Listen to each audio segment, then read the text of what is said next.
Larva. That one was the third cycle, third stage. This is the larva. This is the second stage. Caterpillars.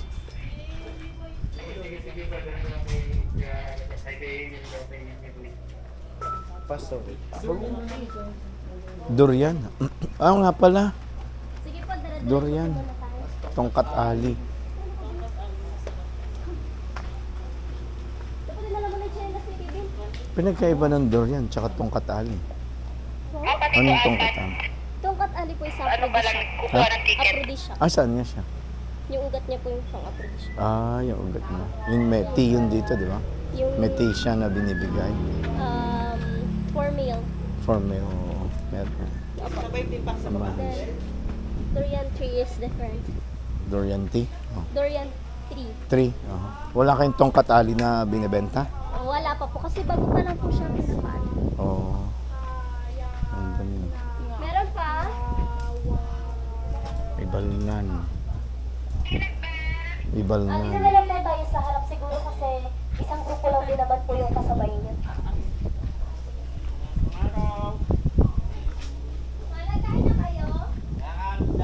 Kaya? Hindi ako kakain. Wala nga kulang? Ay, oras na to. Launa na pa kain? Ano ba ito? Tay, akit niyo pa po yung isang grupo dyan? Hindi, meron dyan sa Pikak ata.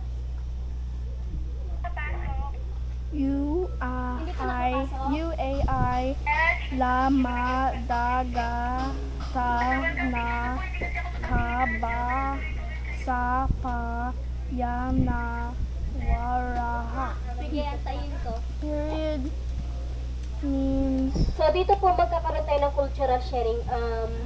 Yung cultural sharing means, share po nila sa inyo yung cultures and traditions po nila. So, meron po yan silang sariling dialect, which is Palauan, pero nakakaintindi po yan sila ng Tagalog po. Tapos they can speak a little bit Tagalog po. That's why I speak Tagalog. Pero, antay lang po natin yung isa pang grupo, yung 4. Bakit na rin naman po sila? Dito rin sila nakatira. Temporary home or shelter po. Yes po, while dito sila sa city, pero they go back home in the mountain din po pag gusto nila. Depende po yun sa kanila. So, sa ngayon, may mga students po kami dito kasi si school vacation pa din naman. So, pumupunta sila dito para mag-participate po dito sa livelihood program. Pero, kapag pasukan na ulit, mag-aaral po yan sila, uuwi po sila sa tirahan nila sa mountain. Sila po nag-aaral na rin yan sila. Nag-aaral na rin po yan sila. So, may mga nakatapos na rin po sa kanila, sa mga katribo nila. May mga teachers na rin. Saan yung tribe nila? Sa southern part po yan sila, sir. Sila po ang original inhabitants ng South Park, which is papunta po yun sa Balabac, Palawan. Oo. Yun nga sila sa south. No? Sila po ay makikita sa Brox and Rizal, Palawan. Hello po, tuloy po kayo. Ha? Sige po ma'am, pwede na po kayong umupo. Sige po. Upo po kayo. Okay, so magkakaroon po tayo ng 10 to 15 minutes cultural sharing with the tribe. At ako po magsisilbing interpreter nyo dahil meron po yan silang sariling dialect. So dito po sa amin sa Palawan, we have here po the 3 major tribes. So in mainland lang po ng Palawan na meron po kami dito Tagbanuas from central to north. Meron din pong Batak from north to Puerto Princesa City. So sila na po yung pangatlo at sila ang Palauan tribe. Nanggaling po yan sila sa southern part ng Palawan. Since 1976, iba-ibang pamilya na po nila ang pumupunta dito. So, since 1976, yung lugar po na ito, temporary home or shelter na nila. Silang lahat ay mga full-blooded native, indigenous people na nakatira sa islands na to for thousands of years na din. So, yung iba sa kanila, nag-i-stay lang po dito for a couple of weeks or a month, at yung iba, isa or dalawang gabi lang. And then after nun, uuwi na po yan sila sa tirahan po nila sa bundok. Yung tirahan po nila is 200 kilometers away from here po. Layo. Then what we have here in this area, it's a livelihood program for the tribe po. So here they can earn money at the same time. They can share their cultures and traditions to the local and foreign guests po. So kung familiar naman kayo sa Tabon man or sa Caveman, sila din yung possible descendants, mga first Filipinos. Pabili na ba, Tik? Tanggapin niyo po yung ibibigay niya. Pakipasa-pasa na lang din pa. So, yan po ang bagtik. Ang bagtik po ay isa sa pinaka-importanteng produkto ng tribe. Ang bagtik po ay dagta ng almasiga tree. Dagta po yan siya ng puno. Dagta ng puno. Ang almasiga tree is a huge tree na tumutubo lang po sa higher elevation at least 2,000 feet above sea level. Ang bagtik, yan po ang main ingredient sa paggawa ng fiberglass, varnish, maple syrup? nail polish, Yes, and kind paints of. po. But But it's Bakit? hardened. Sa bundok, ito naman po ang kanilang native backpack. So, ginagamit po nila ito para buhatin naman yung produkto nila katulad ng bagtik. Dito lang po nila nilalagay yung bagtik at kapag puno na siya, tinatalian nila dito katulad dito para yung mga produkto nila hindi mahulog. Ang sabi niya kapag mabigat na daw, aside from shoulder strap, meron silang head support to carry more weight. Ang best example ng bakit na maraming bagtik yung nasa bahay po na yun. Then, back in the mountain po ang tribe, they love music din at meron silang sariling mga instruments. So, meron yan silang native drum, they call this gimbal. Gawa siya sa kahoy na inukit on top, they cover it with animal skin. Meron din yan silang agong or gong, yung malaki, at yung maliit naman, they call that sanang. So, yung tribe, naniniwala po yan sila na kapag yung sounds ng gong, nag-echo sa bundok na sila ay nakakapag-communicate sa espiritu ng kanilang mga ninuno. So, ngayon, itutugtog nila yung mga instrument na yan in the set called basal.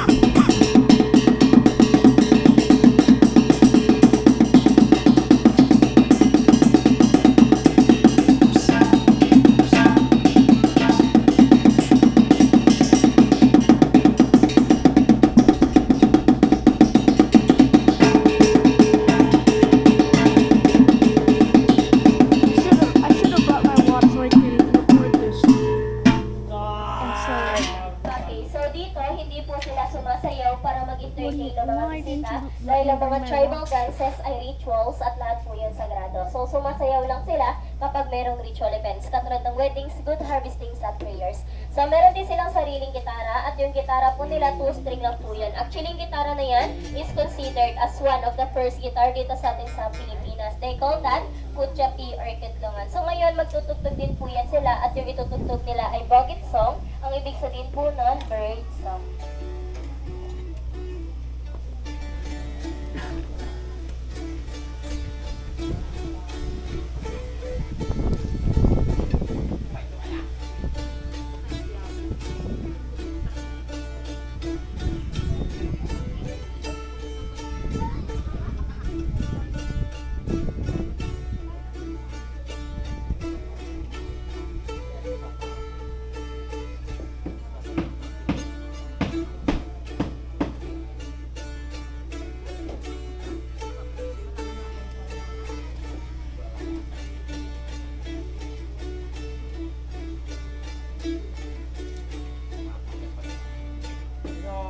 Okay, so dito po, meron din po yan silang aroding. Ang aroding gawa po siya sa piece ng palm tree, then they put beeswax. Ini-play nila yan gamit po yung vibration ng bibig nila. Okay.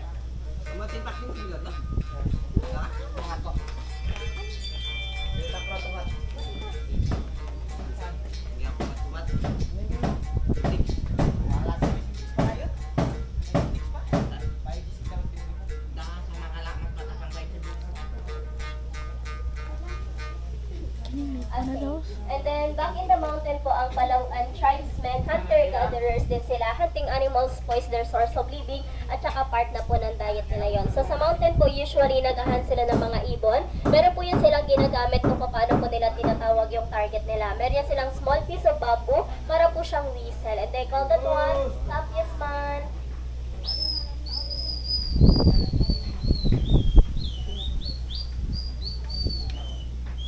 Look, that's a whistle. So kapag yung target po nila ay visible na, they just need to ready their sapukan. Ngayon, tingin po kayo sa may drawing feet. Mm. They're gonna that's their target. See?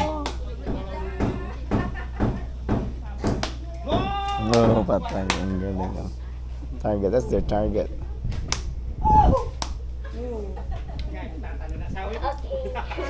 So, Sir Ma'am, dito po hindi nila kailangan mag-shoot ng animals since kami po ay meron ng donation box at sa mga gawa din nilang produkto na nabibili, sa pictures may good share po sila doon. Na yun po ang ginagamit nila para ibili ng needs and wants nila sa market. So Ang kapag galing. naghahunt naman po yan sila ng malalaking hayop, naglalagay po yan sila ng lason. At yung lason po ay nanggagaling din sa halaman. Isa sa mga ingredients ng kanilang lason ay nanggagaling po sa halaman na to. They call this plant dita. Kinokolekta po nila yung dagta niyan, ihahalo pa nila sa ibang halaman, lulutuin po nila sa mahinang apoy to make the poison effective. Yung poison po nila ay powerful. Kapag gumamit po sila ng bala na may poison, mamamatay po yung target after a few minutes lang. Pero safe po nila yung nakakain yung karne. Hinuhugasan lang po nila yun ng running water at niluluto. Kapag tao naman po yung tinamaan ng bala na may poison kahit sino, it's either kayo pa po or sila, just say goodbye na lang din po. So walang antidote sa poison na ginagawa ng tribe hanggang ngayon. And now, ipapakita niya naman kung paano gumawa ng apoy sa mountain. The process called santikan. Santikan means friction.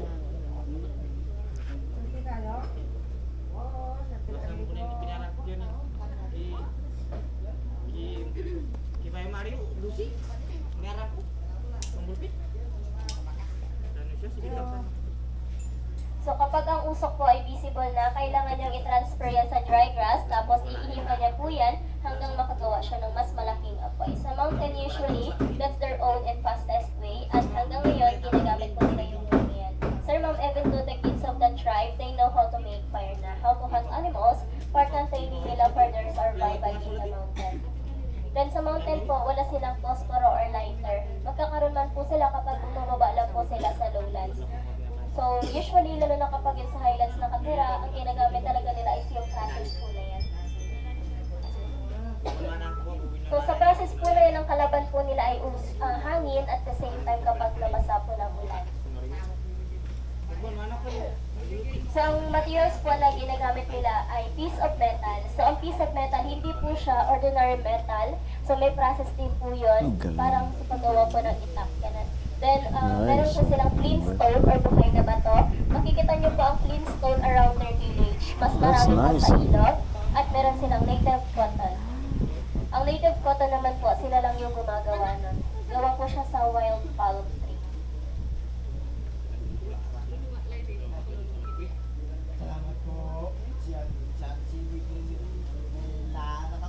Okay, yan naman po ang nagsisilbing ilaw nila sa mountain. So sa mountain po wala silang electricity. Ang one foot po nila ay tumatagal ng 3 to 5 nights. Dagtaya ng puno at binalot po nila ng dahon. Ang usok po nito ay nakakapagtaboy ng bad spirits, bad lucks, nakakagamot din po siya ng sakit ng ulo, sakit ng tiyan, pang aromatherapy at insect repellent po ng tribe. So amoy niyo po yung usok. Amoy magi. Amoy niyo po yung usok. Amoy magi. May magi. Ramen. Okay, that's okay. Kagutom. Amoy magi na. So that's all po for our cultural sharing. May mga information pa po kami din sa likod. Then meron po kami diyang donation box po.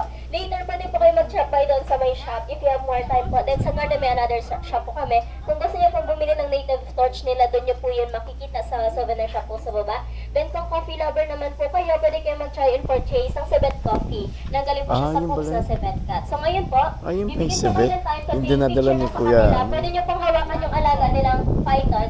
It's a non-venomous snake. So meron pa kaming meron kaming mga photographers dito.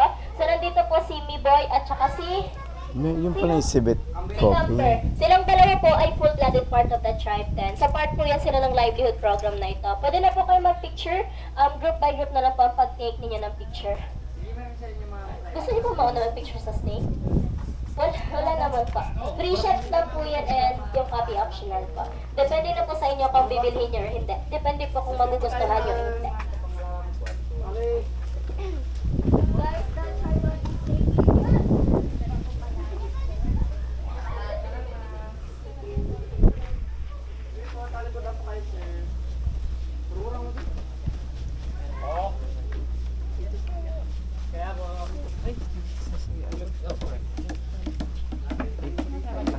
Oh my gosh, that's a big python. Okay, tingin dito sir. Okay, 1, 2, 3, man. Tapos sigala po kayo sa tribe na.